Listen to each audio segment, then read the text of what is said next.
It's been a long time since I let myself get really excited for a game.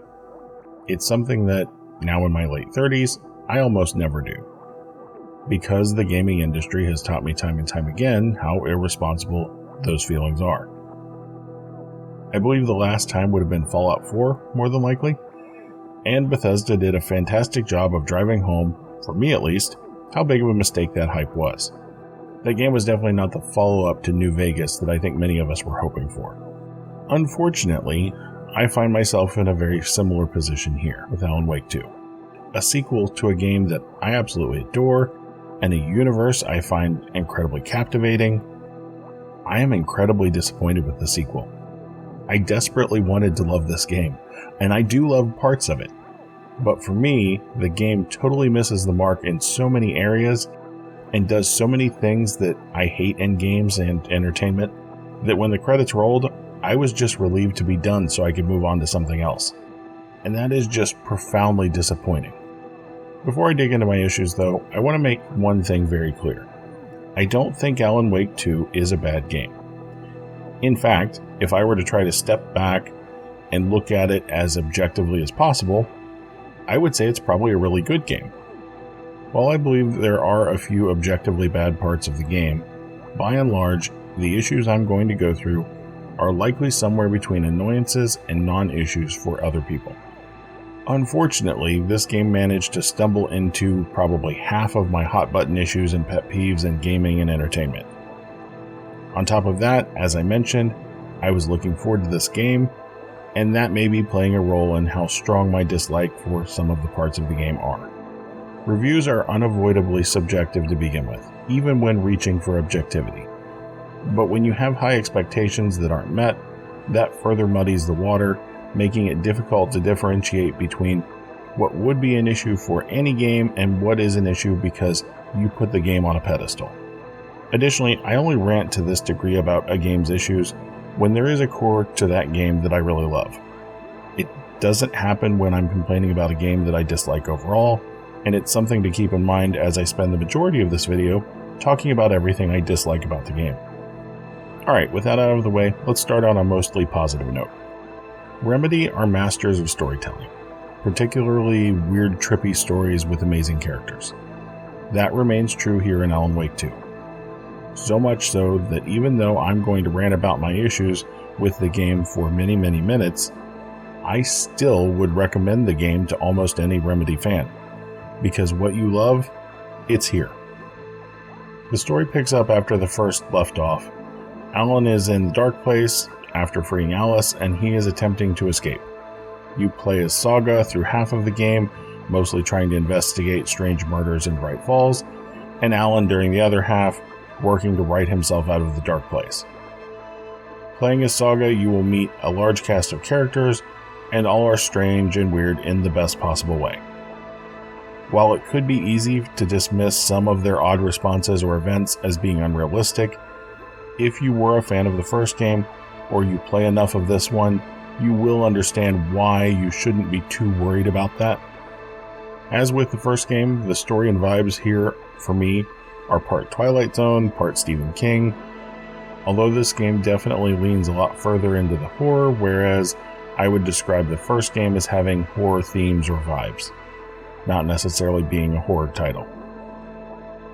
I really enjoyed the story overall, even if I do have some nitpicks. I know many people have issues with Saga, and while I agree she isn't the deepest character, and some of her reactions, particularly later in the game, feel a bit off, for the most part though, I really didn't mind her as a character. My only real issue with the story overall was it felt a little too close to Alan Wake American Nightmare. Almost like they went, almost no one played American Nightmare, maybe we can take some of this and go somewhere else with it.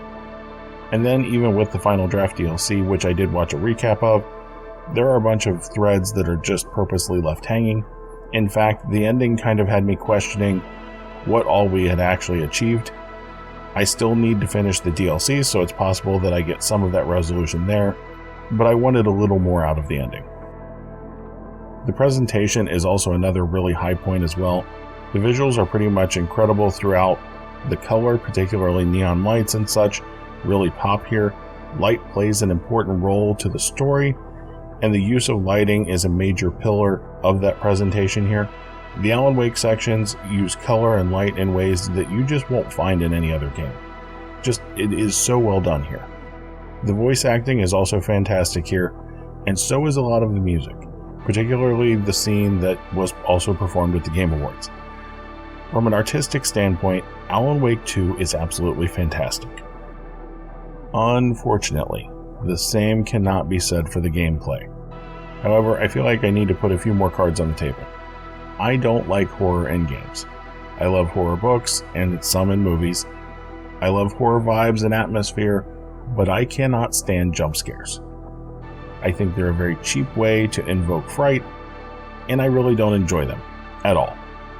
This absolutely compounded my other issues with the game, because with every jump scare, I was more irritated. And since I'm already talking about jump scares, I would say there are two that I can think of in the whole game, both fairly early, that I think feel earned. That while I still don't enjoy jump scares, I could at least respect the atmosphere they had set, the way they engineered it, and the cool factor. However, I want to be very clear that 98% of the jump scares in this game, they are a screen flash with like a scream or startling sound, and here, I'll play a couple. I can feel not out of it.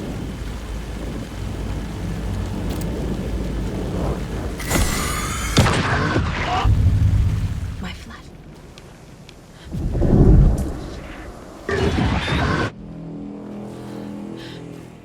Those were with the settings on low. I think on higher, it's both a little more sudden and a little louder, but I didn't test with that. These are not clever. These are not earned. Yes, they make you jump, although less so later in the game. This is one of the areas I feel is objectively bad. I think these are pretty terrible, and the game as a whole would have been better off without them. And with the jump scares out of the way, I began my rant on the rest of the gameplay. It's almost hard to even decide where to start, but the most obvious is probably combat. Combat for both Saga and Alan I found to be far more frustrating than fun. While the combat in the first game was just serviceable, in my opinion, it did have a decent rhythm. Shine the flashlight at your enemy to break their shield, you could overcharge the flashlight to make it break more quickly, and then shoot the enemy. All while managing a battlefield and keeping enemies in front of you and at a distance whenever you could. Here, shining the light at the enemy does nothing. They don't care. If you want to break the shield, you have to use a charge of your flashlight. In the first game, if you wanted to conserve resources, you could attempt to break some of the shields slowly without expanding charges. Here, you're forced to use charges, removing that decision making. Enemies here, at least on normal, are very bullet spongy, taking an average of 3 headshots to drop an enemy. Body shots are pretty much useless, and I use them very little outside of a shotgun blast. Which again, if you don't hit the head, you're probably looking at 3 shots from a double-barrel shotgun, which means you're reloading every time you have to shoot an enemy if you don't hit their head. The reload animations are exceptionally long and can easily be interrupted, which I understand the design philosophy, but at least for me, it did not make for a better experience. Using health items also take forever to channel for most of them, and it is difficult to do in some of the faster-paced fights. The enemy variety here is also anemic. Saga has maybe 3 or 4 different types of enemies that she may have to deal with, and Alan has basically 1 or 3 depending on how you count the shadow people that aren't actually real enemies. These are basically there to waste resources or produce jump scares, because even though some of them aren't real enemies that can actually be defeated, some can still abruptly knock you on the ground as you're attempting to walk past them, even though they're not actually hostile. Additionally, enemies essentially have the ability to teleport, which is one of those hot button issues I mentioned earlier. Nothing like lining up a headshot when you're trying to conserve ammo and having the enemy that's in your sights just vanish. And this is one of those issues that I think really just were compounded by other issues in the game. In this case, the focus on resource management, which has you trying to be very careful with every shot. This means that wasting ammo because the enemy just teleported behind you is extremely unenjoyable in my opinion. Another thing that's unenjoyable is trying to play in this high-stakes survival environment, trying to save resources like ammo and health items, only to have your dodge be completely unreliable. The timing on the dodge for some things like ranged projectiles and attacks from some enemies just feels way off sometimes, particularly the wolves. Additionally, it's very easy to get on uneven terrain and your dodge doesn't move you in the way you expected and you still get hit. And these hits then lead to using more resources. Overall, Saga's combat is at least more interesting, but she is stuck with some unbelievably frustrating bosses. In particular, the boss at the end of Return 3. In this fight, there is an enemy that will shoot you, and there is a pattern to these shots, making them dodgeable, where you can plan around them, and even line of sight them. At one point, there are things that you need to shine a flashlight on to break. As soon as you start to do that, suddenly he can teleport and fire completely out of pattern. Maybe you went behind a rock, he can just teleport as soon as you start to channel the flashlight beam and fire immediately and interrupt you, costing you an extra charge to finish it off, which then eats up valuable resources. If you are in line of sight, let him shoot, dodge that shot, and then immediately channel. He can break pattern, reload faster this time, and shoot and interrupt you. Later in that same boss fight, there is a save point right where it starts to ramp up difficulty. It is entirely possible that when it saves you, you are in a state with very few resources and very little health. And this is after a very long sequence between saves. You could reload and do the whole thing again, but more than likely what you're going to end up doing is just trying to power through. Which I did manage to do, but after finishing it, I did go do some reading to find several people had actually dropped the game at this point. And that's because they got themselves into a bad situation and didn't want to reload and play through it all again. And I can't blame them. Again, like much of what I'm complaining about, it was frustrating, not fun, at least for me, and seemingly at least a few others. And there is a common theme here: frustration because of questionable gameplay choices that are massively compounded by the genre and resource scarcity, which brings me to resources and inventory management.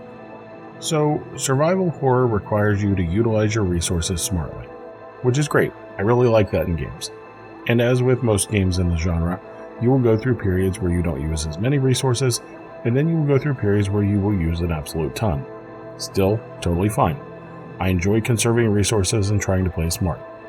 Here is what's absolutely not okay. About an hour or two into the game, I started running into a lot of empty boxes. Like maybe about half were empty. I thought it was weird, but I pushed on. I would go to a safe area, I would see the shoebox where you could store some extra supplies, but I didn't bother because, for the most part, I still had a few spaces left, and I wanted to be prepared. Then I got into Return 3, and I burned through a crap load of resources, to the point that starting Return 5, I had very little ammo and very few health items. This was such a massive shift that I ended up thinking a lot about those empty boxes. I'm wondering if there should have been more resources there, and maybe I was just running into a bug. And after some reading and seeing tons of people talking about having nearly a full inventory, aka shoebox, by that point in the game, and then I started to read why, it pretty much put the nail on the coffin for me meaningfully engaging with this game's combat and systems. So it turns out, if you have plenty of items in your inventory, they just stop giving you more. More ammo, more health, more batteries, they just stop. However, if you go and put those items in that shoebox and run through the game with just a few in your inventory the whole time, it will keep showering you with so many that you can fill that entire shoebox relatively quickly. This is absolute shit game design in my opinion. I get the idea to kind of use this to balance the game, but you are really penalizing a player that comes prepared to a fight. And then you leave that player woefully unprepared when, let's say, the last half of Return 3 happens. Of all of the reasons, I ultimately decided to change the difficulty and turn on several of the accessibility options like one-shot kills, infinite ammo, for the last 30 to 40% of the game. This is the top reason. This to me is the game cheating. This is a game establishing a set of rules and then manipulating those rules unbeknownst to the player. And after I realized that was happening, I felt very little desire to engage with this game's systems. I pushed myself to record a bit more of the combat that was frustrating me, And then I turned on all those options that I mentioned during a very annoying boss fight with a very annoying bugged death. And I never looked back. The game was significantly less frustrating. It was far less engaging to play that way, but ultimately, it was the only way I was going to be able to push myself through the rest of the game and let the story play out. Lastly, on my lengthy list of complaints, the game, like the first, encourages you to explore. However, in the sequel, that frequently means backtracking. Sometimes significantly to go back and open stashes that you couldn't get the first time around when you were in the area because you were missing a particular tool. This backtracking felt like it was very unnecessary and was just there to extend the game, usually for very little reward. Additionally, when you're backtracking, you will have to deal with fairly annoying and random respawns. In one area, I turned a corner to leave, then I thought of something else I could try when dealing with a locked door. I turned around, walked a few feet back around a corner, and suddenly the enemies I had just cleared were back. I was quickly murdered as I walked straight into them. I reloaded, I managed to get a similar thing to happen, although they were much further away this time, and if I successfully found the clip, you're seeing that second reload on the screen right now. In most cases, even if you are backtracking to open a box of resources, you are likely going to break even or come out just slightly ahead by the time you spend the resources to get that box. Additionally, walking into a safe haven in the woods, only to walk back out to be ambushed by wolves that randomly spawned in the 3 seconds I was inside, was highly frustrating, and it happened at least twice, I think 3 times. Also, I feel like I should call out Saga's case board, particularly early on. It felt very unintuitive and tedious. This is the section where you're in her mind place and you're putting clues on the board to try to move the story forward. In particular, it was frustrating when you needed to put certain things together on the board in order to move the story forward, and it doesn't always give you a good idea of where to look. Alan's ability to change scenes around is a bit more straightforward, but in the subway I also spent a significant amount of time wandering around in circles trying to understand what it wanted me to do next. However, I will say, both did get better with time. And from a creative standpoint, I actually do like what they were doing there, but in practice it was fairly unintuitive, at least at the start. So that is probably enough of a rant about the gameplay, which just really killed the experience for me. There is still a part of me that enjoyed this, and I'm going to save the rest of the DLC for later when I've had a little time to reset, in the hopes that maybe I enjoy the game a little more. However, overall, I'm incredibly disappointed with this game. On the flip side, the majority of people love this game. When you are considering if this is for you, that is something to keep in mind. Additionally, I would suggest really thinking about if your issues with games are my issues with games. If they are, and you have no attachment to Remedy games, I would skip this. If you do enjoy Remedy's work, I would suggest trying it and then turning on those accessibility options if you're getting frustrated. They will help you to just experience the story, which is legitimately great and makes the whole game worthwhile in my opinion. If you enjoy horror titles and the things I described sound like petty nitpicks, you should probably play this game. Because if you can get past the issues that I mentioned, if they aren't really deal breakers for you, then you are probably going to have a really great time with this. I really wish they weren't issues for me because I desperately wanted to love this, but at this point I'm just relieved to have crossed it off the list, and I really hate feeling like that. So I'm going to go ahead and leave it there. If you like the video, maybe like or subscribe, it really helps out. Thanks for watching, and I will see you for the next one.